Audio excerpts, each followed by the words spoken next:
Hej, i den her video så vil jeg fortælle dig om, hvad jeg personligt mener er 90% skribenter, forfattere og andre, der arbejder med tekster, ignorerer her i 2023. Og det er fordelene og ulemperne ved brug af ChatGPT. Og specielt hvis du er forfatter, så opfordrer jeg dig til at følge med her. Der er nogle helt klare fordele i forhold til at bruge ChatGPT. Jeg ved ikke, kan du ikke lige skrive en kommentar herunder, så jeg ved, der er nogen på den anden side, om du har prøvet at bruge det. Det er ikke ret lang tid siden, at jeg prøvede at bruge det, og jeg synes faktisk, det var super sjovt. Udover at jeg selvfølgelig er redaktør og redigerer andres tekster, så skriver jeg også selv en hel del tekster, fordi jeg er selvstændig. Jeg har en hjemmeside, jeg har en nyhedsbrev. Og lige nu så kommer der en flyver herover. Så jeg håber, du kan høre mig.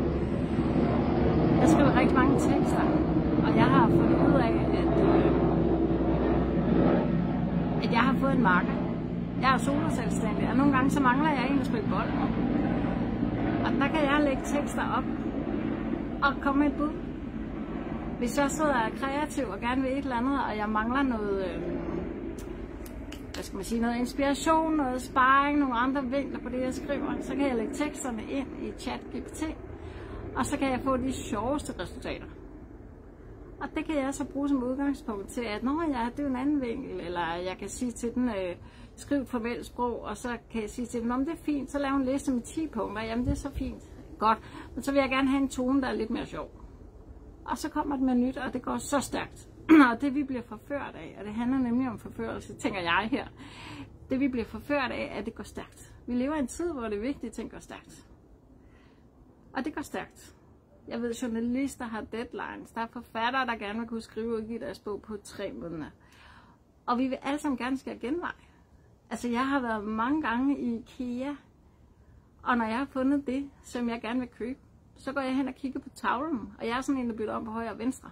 Så det er lidt svært for mig, heldigvis er der pile, så jeg kan skære genvej. Så jeg ikke skal gå rundt i alle ruterne, men der er også de der shortcuts.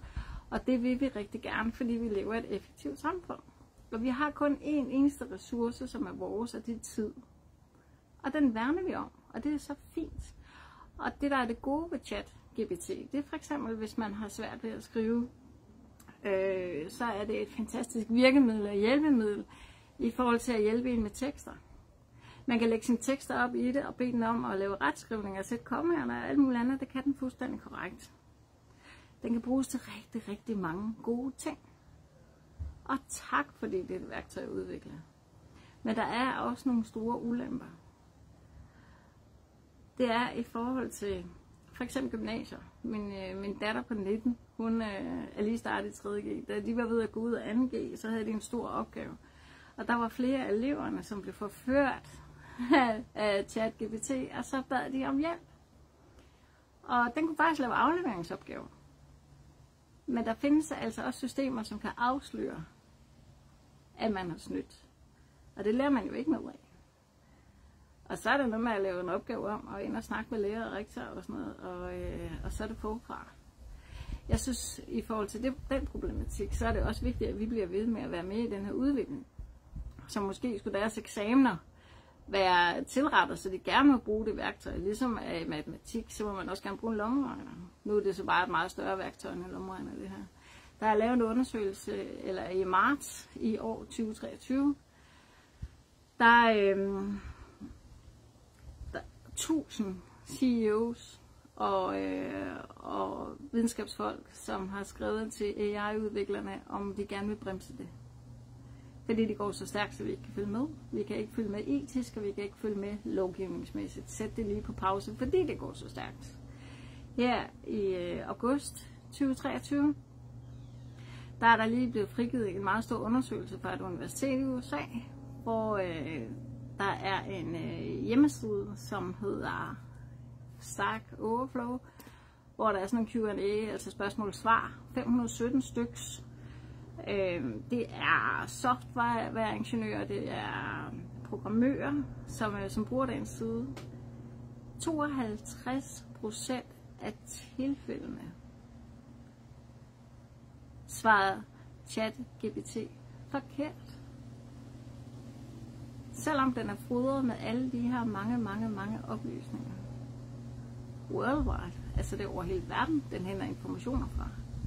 Så svarer den forkert i 52% af tilfældene, og hvad der er mere interessant, det er, at det var svært at gennemskue, hvor fejlene var, fordi den er så velformuleret. Det er en af ulemperne. En anden ulempe, det er, at man kan faktisk mærke, hvis man kender noget til sprog, og begynder at se mange af de her tekster, der dukker op, eller mange, der er genereret af ChatGPT, det er, at de er næsten for perfekte. De er glatte, der mangler sjæl. Hvis du gerne vil skrive og udgive din bog, så en af de krav er for et forlag, for at de vil antage din bog, og det er vel at mærke kun 1% af debuterende forfattere, der bliver antaget på traditionelle forlag. Det er, at det skal være unikt. En tekst, en bog, skal indeholde din DNA. Dit fingeraftryk. Hvis du gerne vil lave en bog, som repræsenterer det, du står for her i verden, så er det vigtigt, at den har din DNA med, og den er unik på din måde at formulere dig på. En ting, som maskiner ikke kan, det er, at de ikke kan sanse. Et af de allerstørste værktøjer, der er i en forfatters værktøjskasse, det er, at man bruger sanserne. Jeg kan se som redaktør med alle de manuskripter og tekster, jeg har været igennem, det er, at man bruger meget synsansen. Hvis du virkelig gerne vil trække en læser ned i den tekst, hvis du virkelig rigtig gerne vil have, at en læser laver den her boble, kender du den? Den der er helt unik, at du sidder med en bog foran dig, eller måske lytter du til den, og du bliver draget, suget fuldstændig ind i et magisk univers, hvor det kun er dig og bogen. Og så kan verden stå på pause. Så er du inde og nære noget i din sjæl, få en pause i den her bog. Og et af de virkemidler, der er i værktøjskassen, det er, at man bruger sanserne. Det vil sige ikke kun synssansen, men også høresansen. Lige før, der var en flyvemaskine, der var over hovedet på os. Jeg sidder herude i min have, og jeg kan mærke på mine kinder, at det blæser lidt. Jeg kan høre, at det lufter. Jeg kan dufte af naboen. Jeg er i gang med at lave mig, og det dufter dejligt. Jeg har lige været ude og finde en rose i min have. Den her, den er ikke perfekt. Og i øvrigt er den fyldt med torne. Den stikker mig. Men jeg gør mit bedste for at holde den, uden at blive stukket. Den her, den er ægte, og den dufter. En tekst, der er skrevet på ChatGPT, dufter ikke. Og maskinerne kan ikke bruge sanser, fordi maskiner kan ikke sanse. Har du læst The Stepford Wives? Så skriv lige en kommentar herunder. Det er en bog, der er skrevet i 1972, og den er filmatiseret flere gange, så måske har du set filmen blandt andet med Nicole Kidman i hovedrollen. Og den handler, og nu spoiler jeg fuldstændig, hvad den handler om. Den handler om den lille by Stepford, hvor mændene var så trætte af kvinderne, fordi de var så besværlige. Så de lavede robotter i stedet for. Altså nærmest levende Barbie-duk, som gjorde og sagde det rigtige.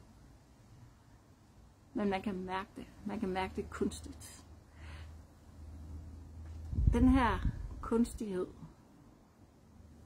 den er der. Det bliver glat, det bliver poleret. Man behøver jo heller ikke at kysse den første, man møder på sin vej. Bare fordi jeg ved, at man ser godt ud.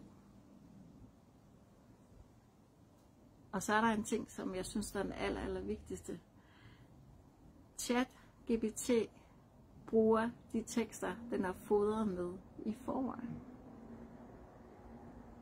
Det vil sige, at hvis du som skribent er i gang med at skrive din bog, og du lægger nogle af dine tekster ind i den, fordi du gerne vil have den til at lave retskrivning, eller formulere det på en anden måde, så har du også fodret ChatGPT med din tekst.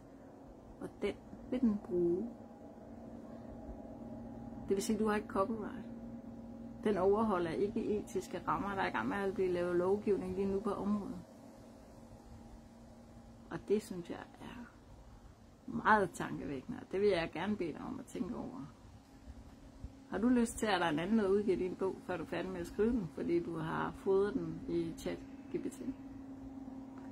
Jeg kunne rigtig godt tænke mig at høre dine tanker omkring brug af ChatGPT, både fordele og ulemper, så er du meget velkommen til at skrive i chatten herunder, og tak fordi du så med.